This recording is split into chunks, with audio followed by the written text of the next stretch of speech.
갈라디아서. 사람들이 뽑은 것도 아니요 사람들이 보낸 것도 아니요 예수 그리스도와 그분을 죽은 사람 가운데서 살리신 하나님 아버지께서 사도로 삼으셔서 사도가 된 나 바울이 나와 함께 있는 모든 형제들과 함께 갈라디아에 있는 여러 교회에 이 편지를 씁니다. 하나님 우리 아버지와 주 예수 그리스도께서 여러분에게 은혜와 평안을 주시기를 바랍니다. 예수님께서는 하나님 우리 아버지의 뜻을 따라 이 악한 세상에서 우리를 건지시고 우리 죄를 씻기 위해 자기 몸을 바치셨습니다. 하나님께 영원토록 영광이 있기를 빕니다. 아멘. 하나님께서 그리스도의 은혜로 여러분을 부르셨는데 여러분이 이렇게 빨리 다른 복음을 믿는다고 하니 놀라지 않을 수 없습니다.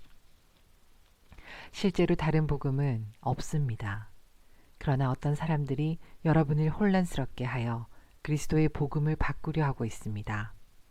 우리는 여러분에게 복음을 전했습니다.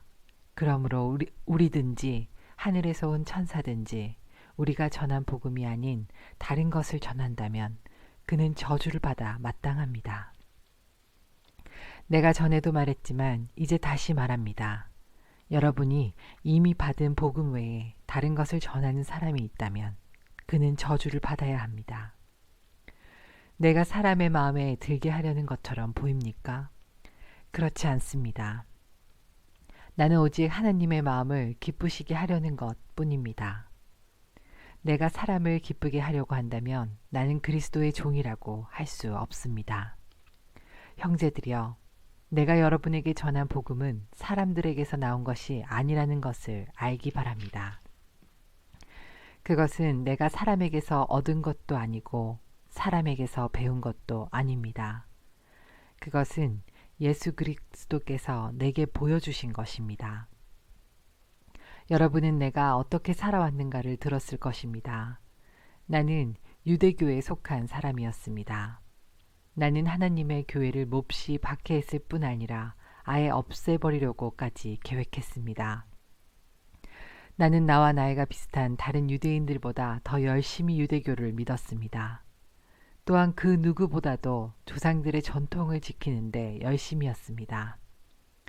그러나 내가 태어나기 전부터 하나님께서는 나를 따로 세우셔서 은혜로 나를 부르셨습니다. 그래서 나에게 하나님의 아들에 관한 복음을 이방인에게 전하게 하시려고 하나님께서 그 아들을 내게 보이셨습니다. 하나님께서 나를 부르셨을 때에 나는 어떤 혈육을 통해서도 가르침이나 도움을 받지 않았습니다. 나보다 먼저 사도가 된 사람들을 만나기 위해 예루살렘으로 올라가지도 않았습니다. 오히려 나는 곧바로 아라비아로 갔다가 다마스커스로 되돌아갔습니다. 3년 뒤에 나는 베드로를 만나려고 예루살렘으로 가서 그와 보름 동안을 함께 지냈습니다. 그리고 주님의 동생 야고보 외에는 그 어떤 다른 사도도 만나지 않았습니다. 내 말이 거짓이 아니라는 것은 하나님께서 아십니다. 그 후에 나는 시리아와 길리기아 지방으로 갔습니다. 유대에 있는 그리스도의 교회들은 나를 한 번도 만나지 못했습니다. 다만 나에 대해서 한때 우리를 박해했던 이 사람이 지금은 박해하던 그 믿음을 전하고 있다는 말만 들었을 뿐입니다. 그래서 이 성도들은 나로 인해서 하나님께 찬양했습니다. 14년이 지나서 나는 다시 예루살렘으로 갔습니다. 이번에는 바나바와 디도를 데리고 갔습니다. 예루살렘으로 간 것은 하나님께서 그렇게 하라고 계시하셨기 때문입니다. 나는 거기에서 교회의 지도자들을 만났습니다. 그들과 따로 만나서 내가 이방인들에게 전하는 복음을 설명해 주었습니다. 그것은 내가 전에 한 일이나 지금 하고 있는 일이 헛되지 않기를 바랐기 때문입니다. 나와 함께 있던 디도는 비록 그리스 사람이지만 나는 그에게 억지로 할례를 베풀지는 않았습니다. 우리 가운데 거짓 형제들이 몰래 들어왔기 때문에 우리는 이 문제에 대해서 이야기를 했습니다. 그들은 우리를 다시 율법의 종으로 만들고 그리스도 예수 안에서 우리가 누리는 자유를 엿보려고 정탐꾼처럼 끼어들었습니다. 그러나 우리는 그 거짓 형제들의 뜻을 조금도 따르지 않았습니다. 우리는 복음의 진리가 늘 여러분과 함께 있기를 바랐습니다. 저 귀하다고 하는 사람들도 내가 전하는 복음을 바꾸지 못했습니다. 그들이 귀한 사람이든 아니든 그것은 중요하지 않습니다. 하나님께서는 사람을 겉으로 판단하지 않으시기 때문입니다. 오히려 그 지도자들은 하나님께서 베드로를 통해 할례를 받은 유대인들에게 복음을 전하도록 하신 것처럼 내게도 할례를 받지 않은 이방인들에게 복음을 전하는 일을 맡기셨다는 것을 알게 되었습니다. 하나님께서는 베드로에게 유대인을 위해 사도로 일할 권리를 주셨고 내게는 이방인을 위해 사도로 일할 권리를 주셨습니다.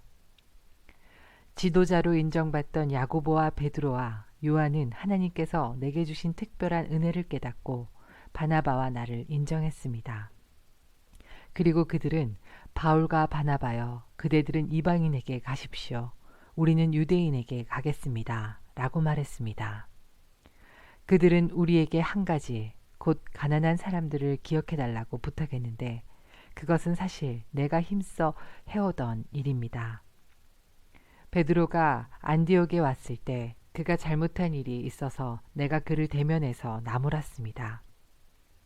베드로가 안디옥에 와서 이방인들과 함께 먹고 있는데 야고보가 보낸 유대인들이 오자 먹는 것을 그만두고 그 자리에서 물러갔습니다.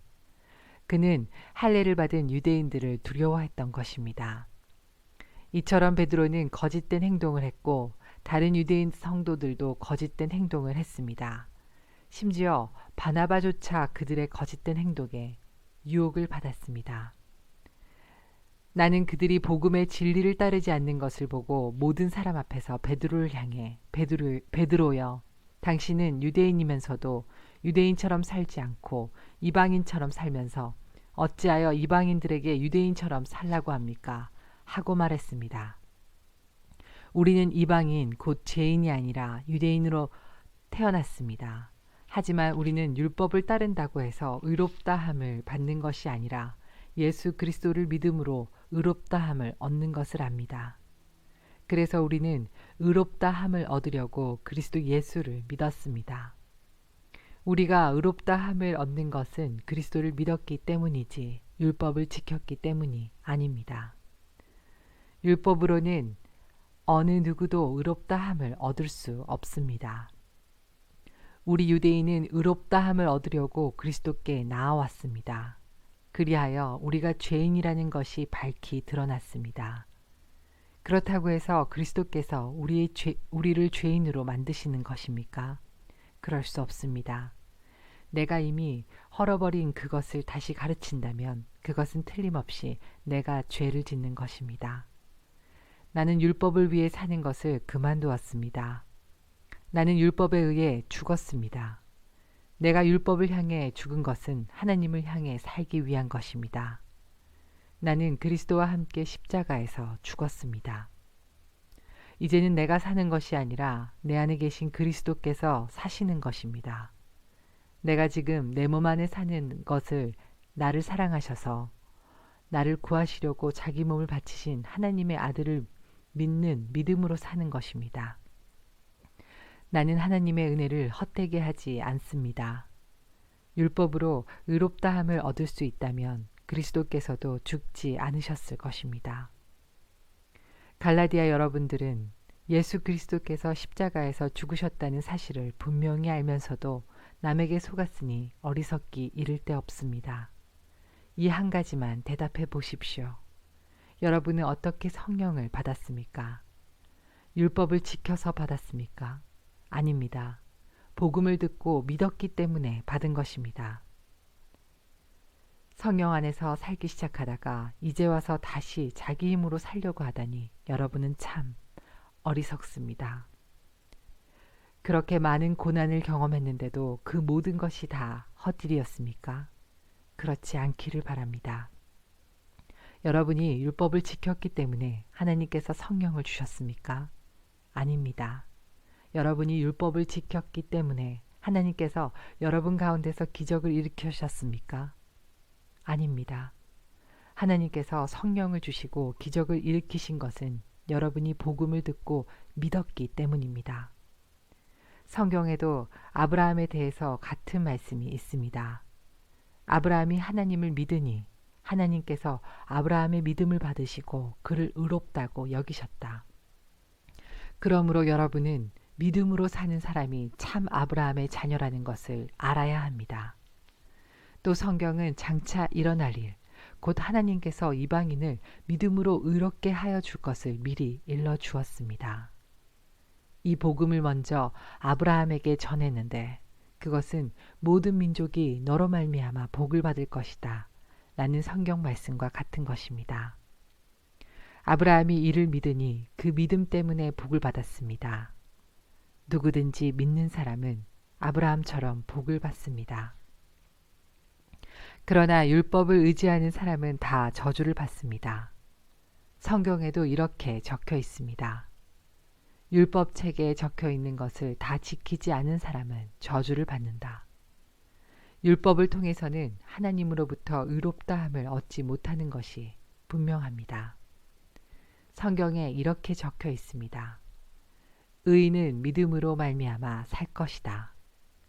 율법은 믿음에서 생겨난 것이 아닙니다. 율법을 지키는 사람은 율법으로 인해 살 것이다 라는 말씀도 있습니다. 그리스도께서는 율법이 우리에게 씌운 저주를 거두어 가셨습니다. 그리스도께서 우리를 대신해서 저주를 받으셨습니다. 성경에도 이렇게 적혀 있습니다. 나무에 달린 사람은 다 저주를 받은 것이다. 그리스도께서 그렇게 하신 것은 하나님께서 아브라함에게 약속하신 복이 이방인들에게도 미치게 하기 위함입니다. 이 복은 예수 그리스도를 통해 옵니다. 예수님은 우리로 하여금 하나님께서 약속하신 성령을 믿음으로 받게 하기 위해 죽으셨습니다. 형제들이여, 예를 들어서 말하겠습니다. 사람들 사이에서도 약속을 맺으면 아무도 그 약속을 무효로 하거나 어떤 것을 덧붙일 수 없습니다. 하나님은 아브라함과 그 자손에게 약속하셨습니다. 그런데 하나님은 여러 사람을 가리키는 말로 그 자손들이라 하시지 않고 오직 한 사람을 가리키는 말로 내 자손이라고 말씀하셨습니다. 그 한 사람이 바로 그리스도이십니다. 내 말의 뜻은 이렇습니다. 하나님께서 아브라함과 맺으신 언약을 그보다 430년 뒤에 나온 율법이 없앨 수 없다는 것입니다. 만약 우리가 받을 유업이 율법을 통해서 나온다면 그것은 약속에서 나온 것이 아닙니다. 하지만 하나님께서는 약속하신 것에 따라 아브라함에게 복을 베풀어 주셨습니다. 그렇다면 율법은 무엇을 위해 있습니까? 율법을 사람에게 주신 것은 하나님께서 약속하신 아브라함의 특별한 자손이 오실 때까지 죄가 무엇인지를 밝히기 위해서입니다. 율법은 하나님께서 중보자의 손을 빌어 천사들을 시켜 만든 것입니다. 그러나 중보자는 한편에만 속해 있지 않습니다. 하지만 하나님은 한 분이십니다. 그렇다면 율법은 하나님의 약속과 반대되는 것입니까? 그럴 수 없습니다. 만약 사람에게 생명을 주는 율법이 있었다면 우리는 그 율법을 지킴으로써 의롭다함을 얻었을 것입니다. 성경은 온 세상이 죄에 갇혀 있다는 것을 보여주었습니다. 이는 믿음을 통한 약속을 주시기 위한 것으로 오직 예수 그리스도를 믿는 사람들만 받을 수 있습니다. 이 믿음이 오기 전에는 우리가 율법에 갇혀 있었습니다. 하나님께서 장차 올 믿음의 길을 보여주실 때까지 우리에게는 자유가 없었습니다. 그리스도께서 오시기 전까지는 율법이 우리의 선생이었습니다. 그러나 그리스도께서 오신 뒤에는 우리가 믿음으로 인해 의롭다함을 받을 수 있게 되었습니다. 이제 믿음의 길이 나타났으므로 다시는 우리가 율법에 갇혀 있을 수 없습니다. 여러분은 그리스도 예수를 믿는 믿음을 통해 하나님의 자녀가 되었습니다. 여러분은 모두 세례를 받아 그리스도와 연합하였으며 그리스도 옷을 삼아 입었습니다. 그리스도 안에서는 유대인이나 그리스인이나 종이나 자유인이나 남자나 여자나 차별이 없습니다. 여러분은 그리스도 예수 안에서 모두 하나입니다. 여러분은 그리스도에게 속한 사람입니다. 그러므로 여러분은 아브라함의 자손입니다. 하나님께서 아브라함에게 하신 약속대로 여러분은 하나님께서 주시는 모든 복을 받습니다. 내가 또 이 말을 하려고 합니다. 아버지의 재산을 물려받을 사람이 아이라면 그가 모든 것의 주인이라 하더라도 종과 다를 것이 없습니다. 어른이 되기 전까지는 그를 돌봐줄 사람의 말을 따라야 합니다. 그러나 그 아버지가 정한 때가 이르면 자유인이 됩니다. 이와 마찬가지로 우리도 전에는 어린아이와 같았습니다. 우리는 이 세상의 헛된 가르침 아래에서 종노릇을 했습니다. 그러나 정한 때가 이르자 하나님께서 자기 아들을 보내셨습니다. 그 아들은 여자에게서 낳고 율법 아래에서 살았습니다. 그것은 율법 아래에 있는 사람들을 구원하셔서 그들을 자기 자녀로 삼으시기 위해서입니다. 여러분은 하나님의 자녀입니다.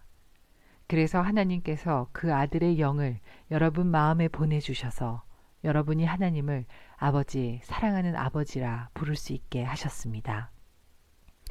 여러분은 이제 종이 아니라 하나님의 자녀입니다. 여러분이 하나님의 자녀가 되었으므로 하나님께서 여러분에게 유업을 주실 것입니다. 옛적에는 여러분이 하나님을 알지 못하여 사실 신이 아닌 것들에게 종노릇을 했습니다. 그러나 이제는 여러분이 참 하나님을 압니다. 뿐만 아니라 하나님께서 여러분을 아십니다. 그런데 어찌하여 전에 여러분이 따르던 약하고 헛된 가르침으로 다시 돌아가려 합니까? 어찌하여 그런 것들에게 종노릇 하려 합니까? 여러분은 아직도 날과 달과 계절과 해를 섬기고 있습니다. 그러니 내가 여러분을 위해 애쓴 것이 헛될 일이 될까봐 두렵습니다. 형제들이여, 내가 여러분과 같이 되었으므로 여러분도 나와 같이 되기를 바랍니다. 이제까지 여러분은 내게 잘해 주었습니다. 여러분도 알다시피 내가 여러분에게 처음으로 복음을 전하게 된 것은 내 몸의 병 때문이었습니다. 내 병이 여러분에게는 짐이 되었을 텐데도 여러분은 나를 미워하거나 저버리지도 않고 하나님의 천사나 예수 그리스도처럼 맞아 주었습니다. 그때에는 여러분에게 기쁨이 가득하더니 지금은 그 기쁨이 어디로 갔습니까? 지금 기억하기로 그때에는 여러분이 할 수만 있다면 여러분의 눈이라도 빼어줄 정도였습니다. 그런데 내가 이제는 진리를 말하므로 여러분과 원수가 되었습니까? 그 사람들이 열심히 여러분을 설득하는 것은 여러분을 위해서가 아니라 우리를 배반하고 그들만을 따르도록 하려는 것입니다. 사람들이 좋은 뜻으로 여러분에게 관심을 보인다면 그것은 내가 여러분을 떠나 있을 때나 여러분과 함께 있을 때나 마찬가지로 좋은 일입니다. 내 자녀들이여, 여러분이 참으로 그리스도와 같이 되기까지 나는 여러분을 위해 다시 아기를 낳는 어머니의 고통을 느낍니다. 내가 지금이라도 여러분을 만나 내 말투를 바꾸었으면 좋겠습니다. 여러분 일에 대해 어떻게 해야 좋을지 모르겠습니다. 여러분 가운데는 모세의 율법 아래에 있으려는 사람이 있습니다. 말해 보십시오. 여러분은 율법이 하는 말을 알지 못합니까? 성경은 아브라함에게 두 아들이 있었는데 한 아들의 어머니는 여종이었고 다른 아들의 어머니는 자유인이었다고 말합니다. 여종에게서 난 아브라함의 아들은 육체를 따라 태어났으나 자유인에게서 난 아들은 하나님의 약속을 따라 태어났습니다. 이것은 비유입니다. 이 여자들은 하나님과 사람이 맺은 두 언약과 같습니다. 한 언약은 하나님께서 시내산에서 정하신 율법입니다. 이 언약 아래에 있는 사람은 종과 같습니다. 하갈이 바로 이 언약과 같습니다. 이 하갈은 아라비아에 있는 신의 산과 같으며 지금 이 땅에 있는 예루살렘과 같습니다. 하갈 자신도 종이며 그 후손들도 율법에 매인 종입니다. 그러나 위에 있는 하늘의 예루살렘은 자유스러운 여자와 같습니다. 그는 우리 어머니입니다. 성경에 이렇게 적혀 있습니다. 아기를 낳지 못하는 여자여, 기뻐하여라. 아기를 낳는 고통을 느껴보지 못한 여자여, 노래하며 외쳐라. 남편이 있는 여자보다 네 자녀가 더 많을 것이다. 형제들이여, 여러분은 이삭과 같은 하나님의 약속을 따라 태어난 하나님의 자녀입니다. 사람의 방법으로 태어난 아들이 성령의 방법으로 태어난 아들을 괴롭혔듯이 지금도 그러합니다. 그러나 성경이 무엇을 말합니까? 여종과 그 아들을 내어 쫓아라.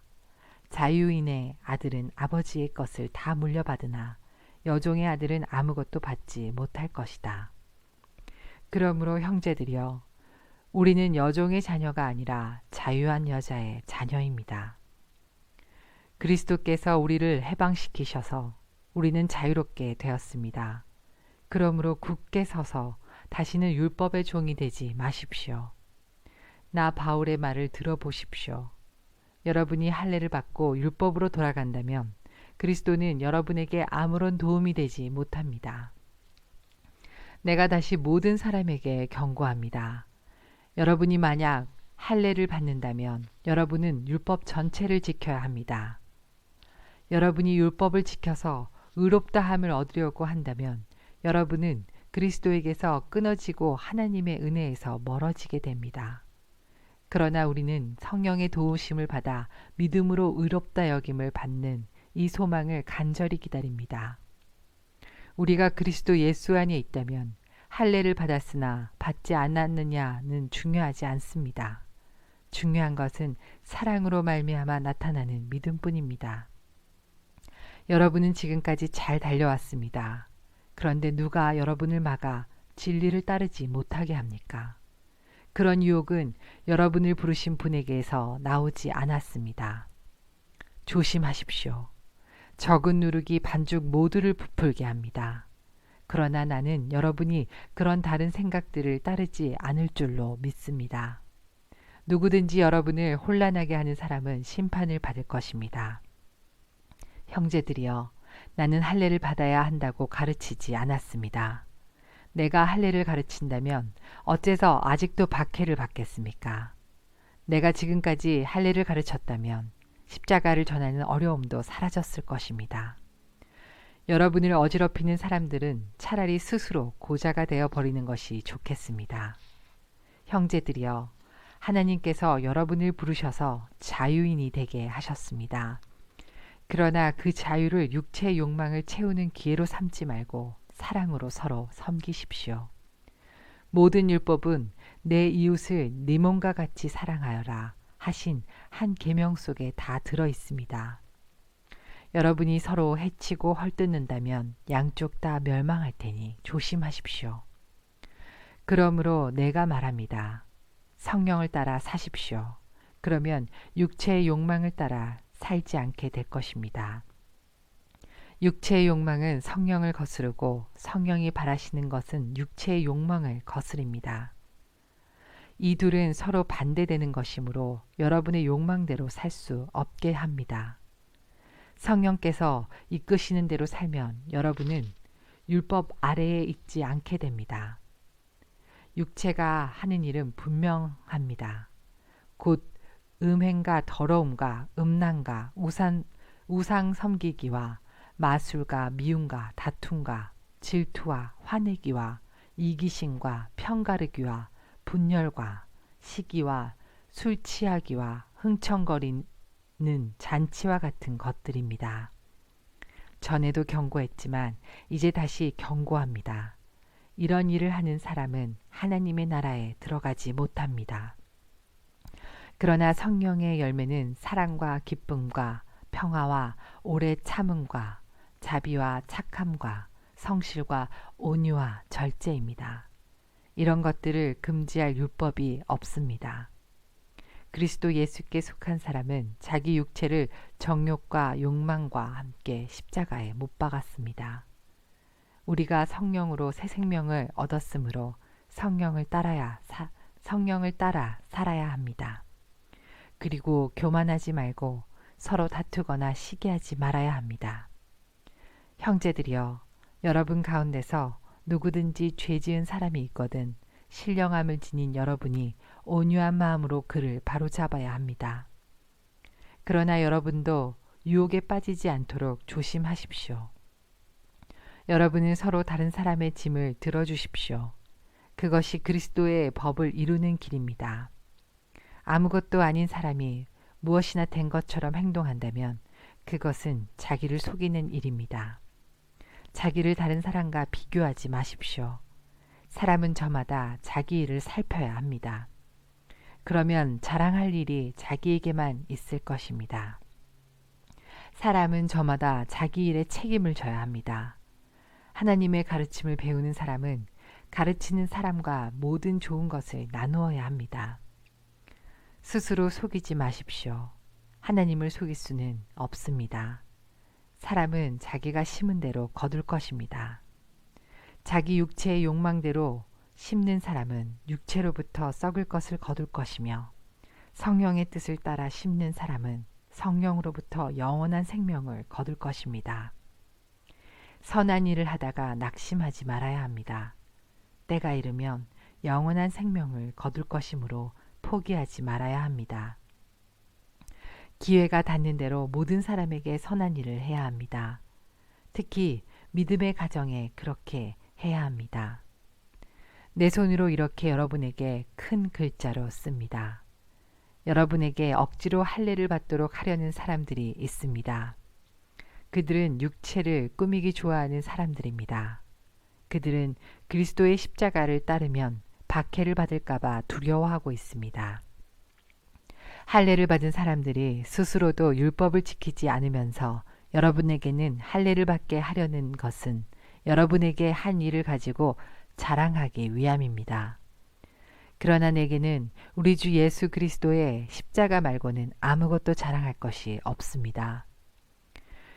그리스도의 십자가를 통해 세상은 나에 대해서 죽었고 나는 세상에 대해서 죽었습니다. 할례를 받느냐 받지 않느냐 하는 것이 중요한 것이 아닙니다. 중요한 것은 하나님의 새로운 백성이 되는 것입니다. 이 규칙을 따르는 사람, 곧 하나님의 모든 백성에게 평화와 자비가 있기를 바랍니다. 그러므로 이제부터는 나를 괴롭히지 마십시오. 내 몸에는 그리스도 예수의 흔적이 있습니다. 형제들이여, 우리 주 예수 그리스도의 은혜가 여러분의 심령에 있기를 빕니다. 아멘.